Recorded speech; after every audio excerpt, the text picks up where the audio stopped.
Allan resigned from her ministerial portfolios on Monday morning, after she was charged with careless driving and refusing to accompany a police officer, following a car crash in Wellington. She had only recently returned to Parliament after taking a few weeks off to address mental health struggles.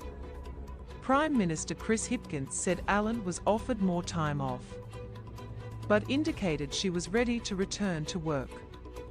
Hipkins said it was an absolute tragedy it had got to that point.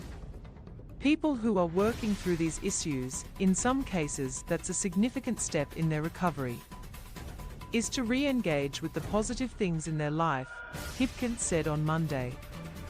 For Kiri, being at work was a very positive part of her life.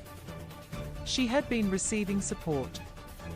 She was in a much better space.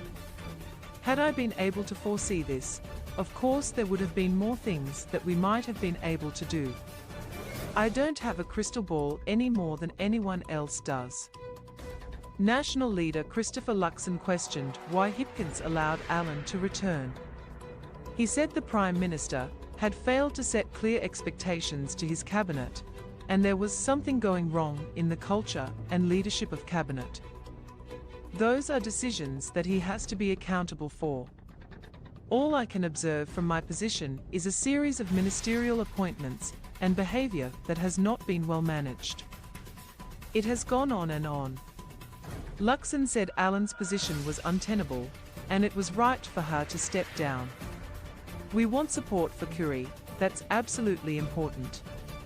But we also need to say, look, this is a government that again, yet again, we are having another set of conversations for the rest of the week when the New Zealand people want us focused on them, not focused on themselves, which is what this government is doing. ACT leader David Seymour would not be drawn on the nature of Allan's behaviour without knowing all the facts. Clearly there will be people who have lost someone to a drunk driver who will be completely outraged. There's also a person who's been under enormous distress. Without knowing the exact circumstances, I think it would be wrong to try and balance those up. Seymour instead took aim at the Prime Minister, saying the government was going through a lot of churn and was unable to replace its talent with another portfolio reallocation. It feels like a caretaker government. They've run out of reserves. Cannot field a full team of ministers, they are really just caretaking until the election. All Allan's roles have been allocated to existing ministers. Police and justice portfolios were now being held by the same person, Ginny Anderson, which Seymour said would create tensions. There's the rule of law, and the rule of law restrains the police. When you have one person doing both those jobs, you don't have those two important interests represented. You have a conflict of interest. The Prime Minister pointed out Dame Annette King had held both roles in the Clark government. Hipkins said if any potential conflicts were to arise between Anderson's dual roles, Associate Justice Minister Deborah Russell would step in. Allan has returned home to the East Coast. She has been in Parliament since 2017 and won the East Coast seat in 2020. In a statement on Monday morning, she said she would be taking time to consider her future in politics. Clearly it's something we'll be wanting to get a decision on fairly quickly, Hipkins said. Speaking to Morning Report, Hipkins said in any situation like this in retrospect, things could have been done differently, but he had to make decisions based on the information available at the time. He said he did not believe it was appropriate to try and get a psychologist's opinion on Allan, and all steps Luxon has said he should have done are effectively what he did. Hipkins had not had a chance to speak to her about where it left her in Labour's ranking, but the final list would be decided soon. What happened to Allan was a tragic outcome, and not something he could have controlled, he said. Allan's resignation leaves a big hole.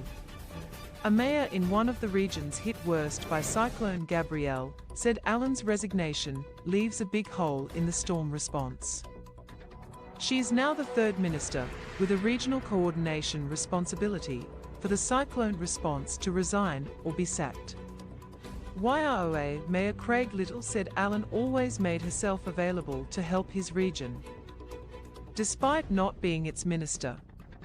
Gosh, I don't know what they are going to do because there's a big hole, a big void there, and like I said, Kiri Allan was very capable and could think on her feet. And she was very helpful.